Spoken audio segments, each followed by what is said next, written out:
Hello everyone, welcome back to Mthobisi Mhlongo's Mathematics and Physical Sciences YouTube channel. Um, Today we're looking at the Mpumalanga trial exam, um, Physical Science Paper 2, that was written in September 2024. Right, so we are going to look at question 2, which is organic chemistry under nomenclature. First, we're given here an organic compound, and for the compound, they want one, the IUPAC name of it. Secondly, they wanted the structural formula of the functional group. Uh, they also want the IUPAC name of the alcohol used in preparation of the compound. They wanted then is to define the term functional isomer, and then the structural formula of the compound's functional isomer. Then they gave an IUPAC name. So normally in this question they give quite a lot of compounds. It's the first time they're just giving one and then full details, all the questions related to it. Now they gave an IUPAC name. They wanted the homologous series, they wanted the structural formula and the structural formula of its positional isomer. And then there was a chemical equation given of a combustion reaction, and then they wanted learners to name the type of it, write down the IUPAC name of the gas that reacted with the oxygen to form the combustion reaction. And then afterwards, related the question in 2.3.2 to a new question whereby there's more or less limiting reactant or quantitative aspects in grade 11 and grade 10. So let's have a look at each one of these questions and try to answer them as fast as possible. Right, in 2.1 for this compound, CH3COO, CH3. CH3COO, CH3 is a compound that should look like, without even having to go through the questions. This is a condensed structural formula, and with this condensed structural formula, you cannot do much about it. So it's just a C. Oh, it's my eraser. It's just a CH3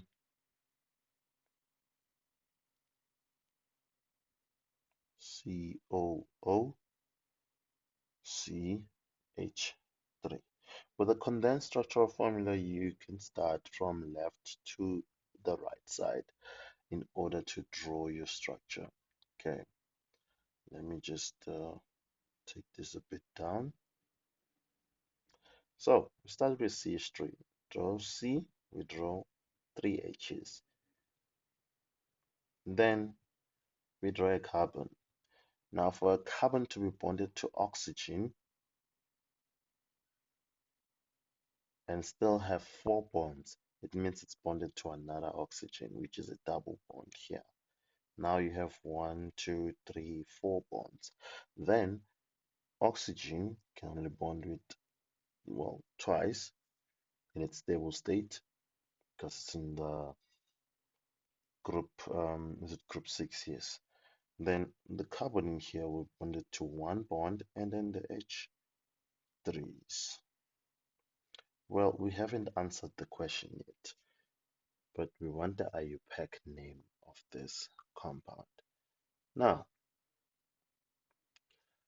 I train learners to try and solve this whole question without having been asked the question. So this is an ester, and an ester is formed between a um, between adding a carboxylic acid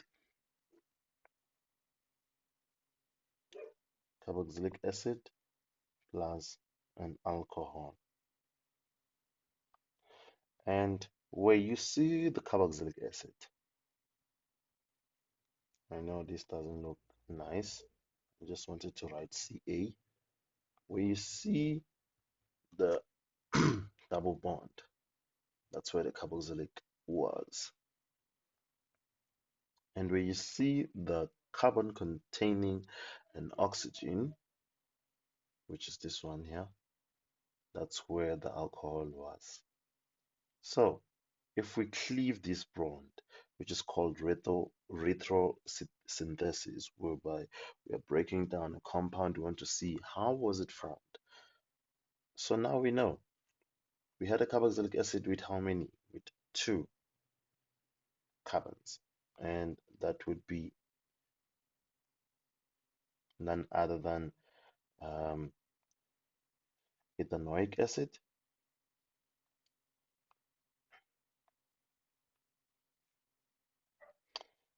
being added with, and a alcohol that had only one carbon, and that should be our methanol, one of the toxic alcohols. Now, there is always a removal of water. Now, the OH group comes from the carboxylic acid, then the hydrogen will come out of the alcohol. So, in naming, the one that is an alkyl substituent is the one that comes from an OH. So this one, it's just one carbon, so it's going to be called methyl, because it's no longer methanol, as this H will be removed. So it's a methyl substituent. Then this is the one that comes with the surname OH, so it should be ethanoate, ethanoate, such that we have formed methyl ethanoate as the ester. And I think that gives us the first answer to the question without being asked. And now you know mostly everything that you can answer here. You're just basing it on what we have just um, shown. So in 2.1.1, the IUPAC name of the compound above is a methyl ethanoate.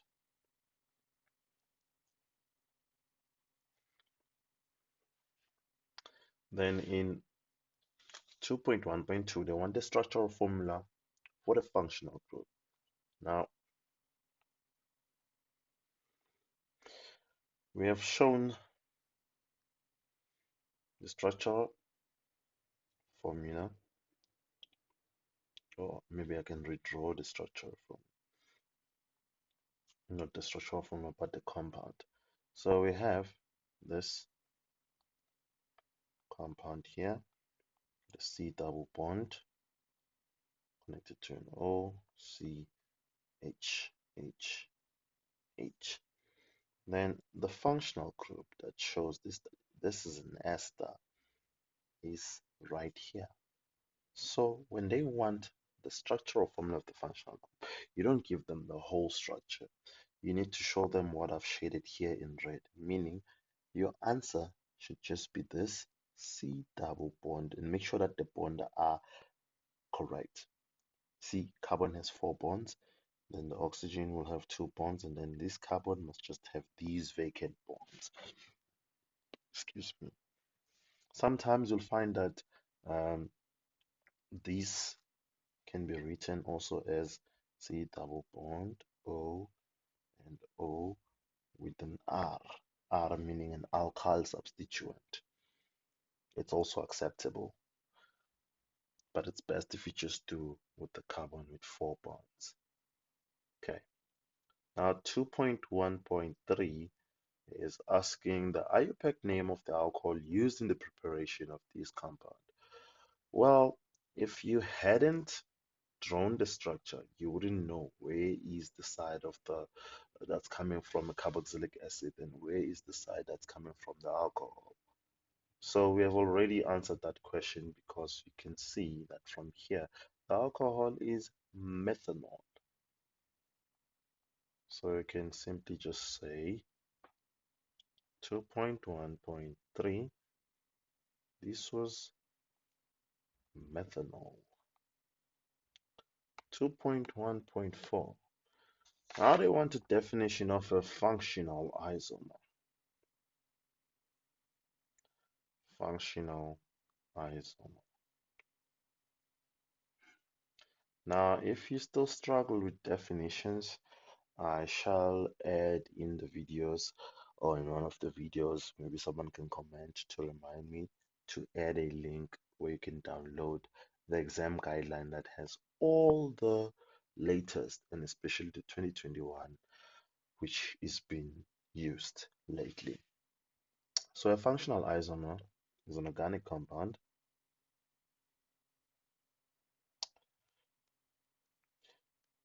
Is an organic compound with the same molecular formula.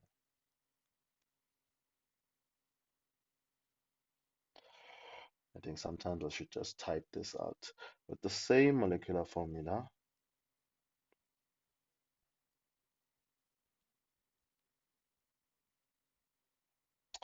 but different functional groups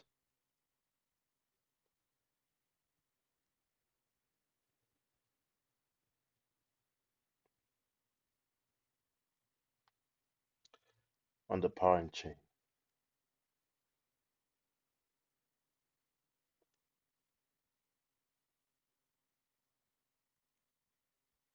Okay, that gives you two max. Uh, Now, when they say different functional groups on the same parent chain, now there are two classes I can just give here that I can easily remember. If you're looking for functional isomers, a ketone goes with the aldehyde.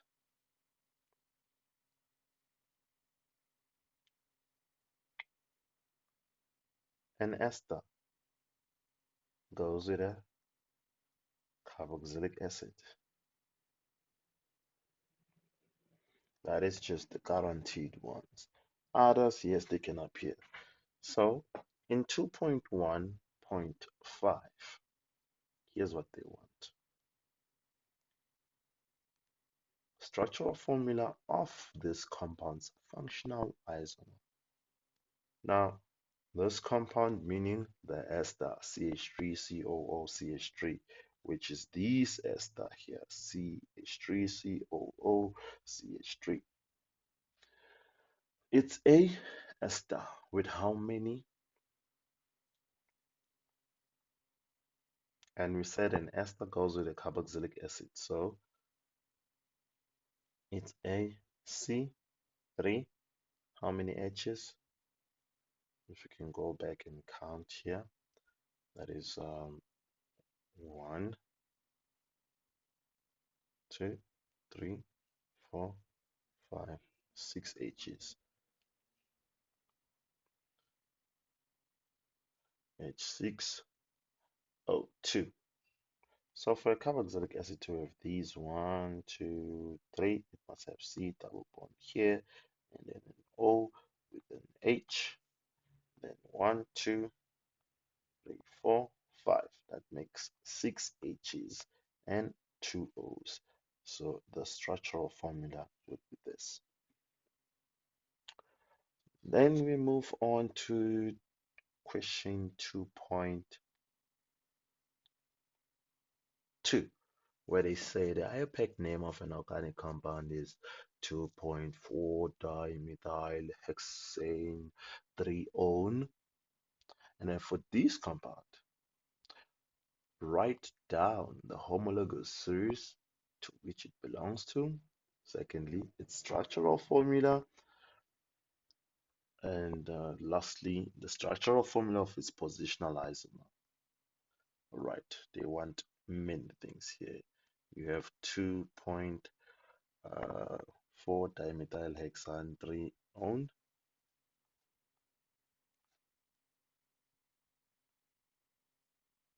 2.4 dimethyl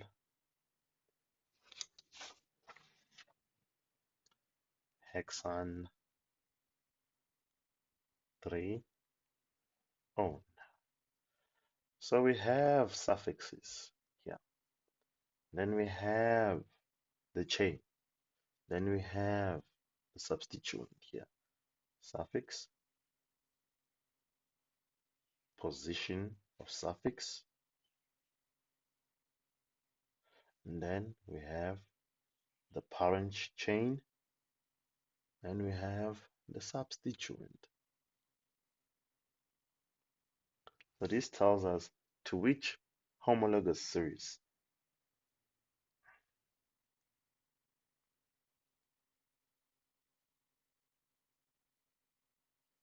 Now, which homologous series ends with "-one"? It is none other than the ketone. So in 2.2.1, the answer should be ketone.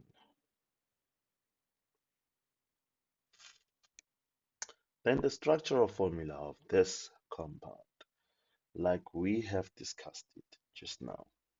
The suffix tells us where this homologous series is, or what is this homologous series. Then the position tells you in what carbon or where in this compound. So now you have what? Hexane. Hexane must have 1, 2, 3, 4, 5, and maybe let's say 6. I'm not going to add in more bonds. So now we're going to look for carbon number 1, 2, 3, if you choose from left to right. And in carbon number 3, this is where you have "-one". Ketone has a C double bond O in between carbon-carbon bonds. That's the uh,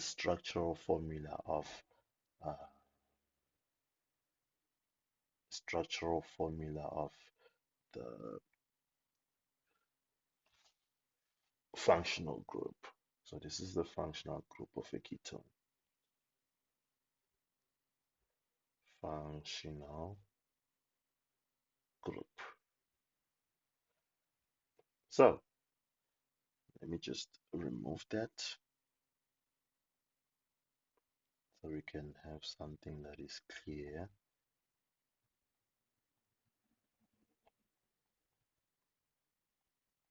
Okay, right. In carbon number 3, this is where we're gonna have a C double bond O. So we are sorted with this, we're sorted with this, and we're now sorted with this. Now we have to go look where is position 2 and position 4. As they say, there is di, which means there are two methyl groups. A methyl group is just a CH3 attached to whatever it's attached to, the parent chain maybe. So in carbon number 2, we have a methyl group. It's the first methyl group. And in carbon number 4, we have a methyl group.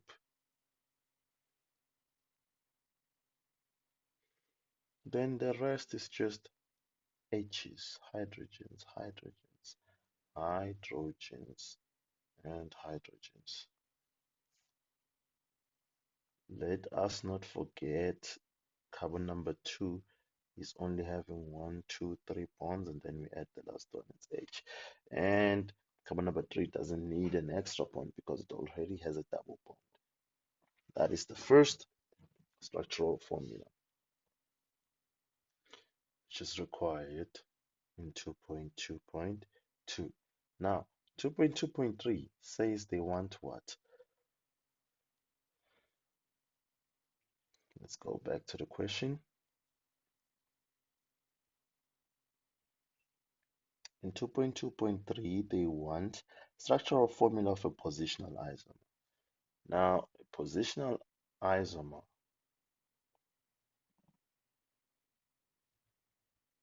is an organic compound with the same molecular formula but different position in the parent chain. You're not changing the functional group here, you're changing the position of the substituent.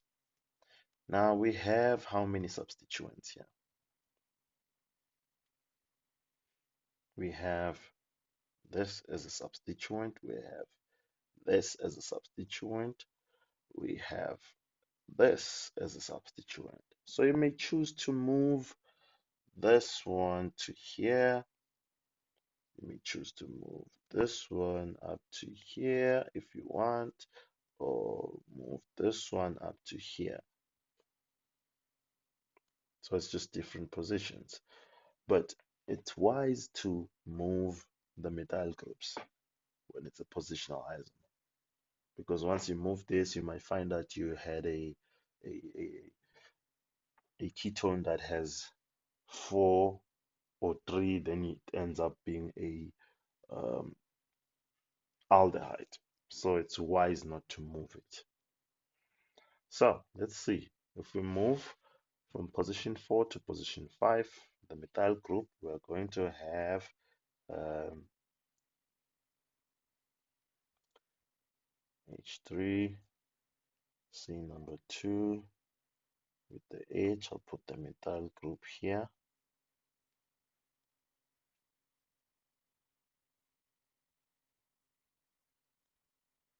Then it's C double bond O. Then we just put CH, H. Then we put the new methyl here because it has changed position from position 4. So it's going to be now a 2, comma, it's a 2, comma 5.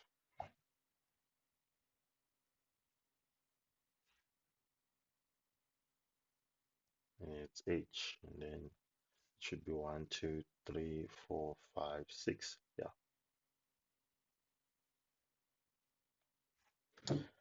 Okay. Next up, 2.3. I think, yeah, we're done. So I can choose to either move the one in position 2 to position 5, or the one in position 4 to position 5.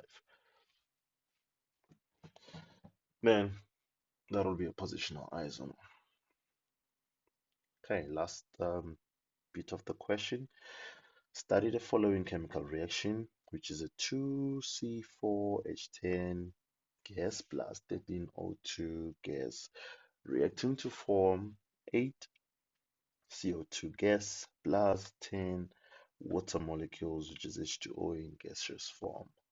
Okay, name the type of reaction above. So reacting,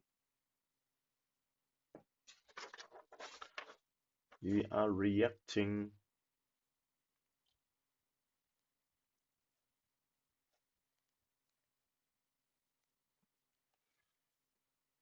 C4H10, and we know C4H10 is just butane. So reacting butane with oxygen is a combustion reaction.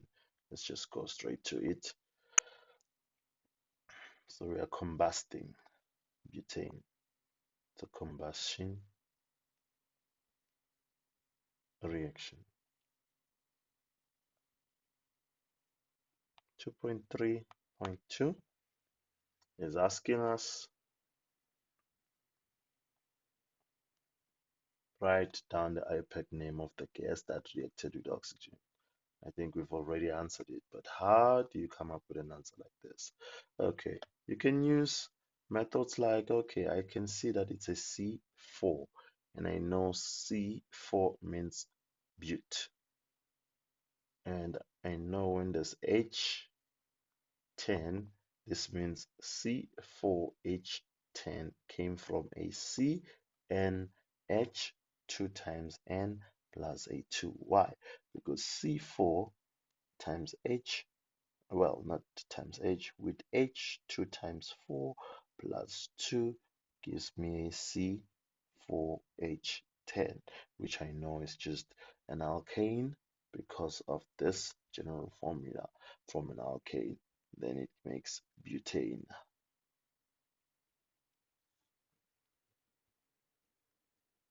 And normally this is a straight chain, so we can say 2 butane or 1 butane, but I think it's best that we use 1 butane because, or just call it butane to be safe, because mostly the compounds that undergo the combustion, they are just straight chains. So it's butane. Now let's go to our last question, which is lengthy a bit. That says 60.2 grams of gas named in question 2.3.2. So if you did not name it correctly, you're gonna have something else in 2.3.3. It reacts completely with an excess of oxygen gas. So the butane reacts completely with oxygen gas. How much of it? 60.2 grams. Now, all the carbon dioxide that is formed from that reaction, it's bubbled through to a solution of calcium hydroxide to form calcium carbonate as a product, as shown in the reaction below. Now you have two things that are being formed here. And this question is a level 4 type of question because you must think twice. If you haven't seen reactions happening, you think this is a lie, this cannot happen. So basically, they do the combustion, then the carbon dioxide will then be purged into. I wish I could have um, a P, a simulator to just show uh, how this can happen, but possibly show you some other time, right? So now you have this 2C4H10, which is a gas reacting with 13 moles of oxygen gas, excess of it to form, and this one goes to completion to form 8 CO2 gas plus 10 water molecules, right? So this is being collected, the carbon dioxide.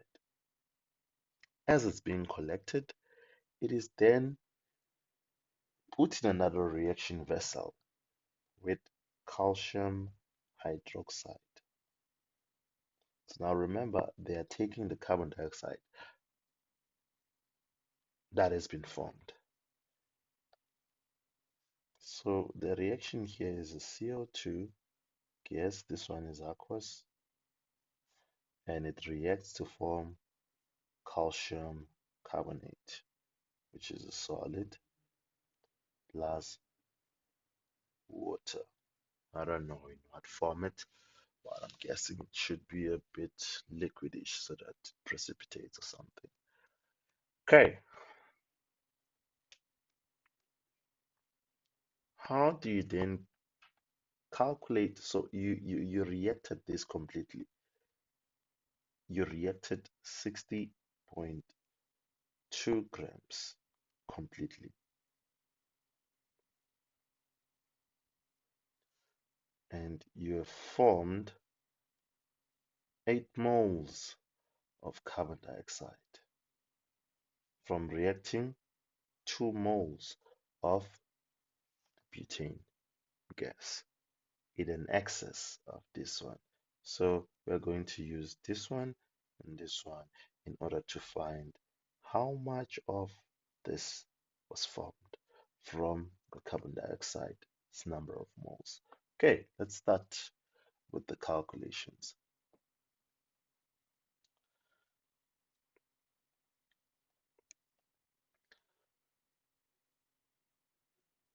If we have 60.2 grams of butane, C4H10,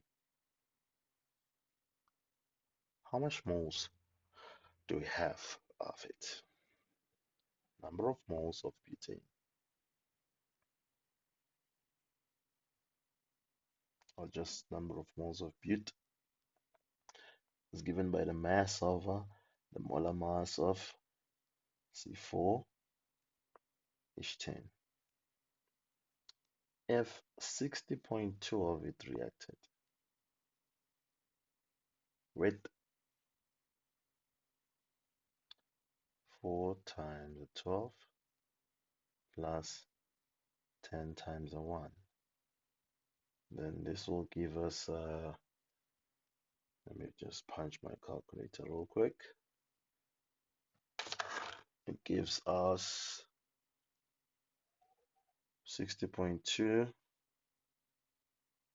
I have too many equals here. 60.2 all over. This will be 48 plus that means 58 grams per mole. So this will give us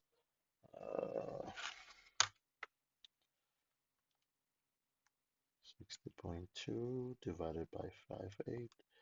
I get 1.0379. So I'll go maybe with 1.04.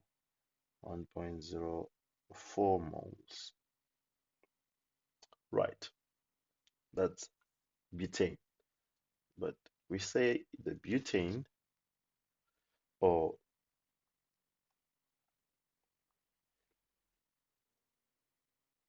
butane formed carbon dioxide. But 2 moles of butane formed 8 moles of carbon dioxide. And the mass, which is 60.2 grams, led us to having 1.04 moles, forming an unknown moles. And if you do the cross multiplication here to calculate the number of moles here, you get that x is equal to 1.04 times 8 all over 2. And that is the number of moles of carbon dioxide that was formed, which should be none other than, if I put it on a calculator, 1.04 times 8 over 2, we get 4.16 moles. 4.16 moles of what? Of CO2 that was formed. Now, how did the reaction between CO2 and calcium carbonate react? This was 1 mole of CO2 reacting to form 1 mole calcium carbonate. Okay, let's do this. So CO2 now reacts to form calcium carbonate, and the ratio is 1:1, which means the number of moles of CO2 is the same as 4.16 mole of CO2 should be the same as, well, if you put it as x or y here, cross multiply, you're just going to get that x is equals to 4.16 mole of CaCO3. Right. Now you have the number of moles of CaCO3. You're looking for the mass with the molar mass of CaCO3. You can do the cross multiplication so that the mass is number of moles times molar mass. And the number of moles we said is 4.16 mole multiplied by the molar mass, which is for calcium 40 plus 12 plus 3 times the 16. Put this in bracket. And then 4.16 multiplied by, I think if I do the calculations here, this will be 52 plus 6, 12, 18, 48. That gives us 100 grams per mole. And then 100 times 4.16 is just 416 grams. And that's how you get your 21 marks. So thank you for watching. Stay tuned for more videos. We'll be posting more and more before the preparations of your final exams. And good luck with your exams. Please share, like, and subscribe.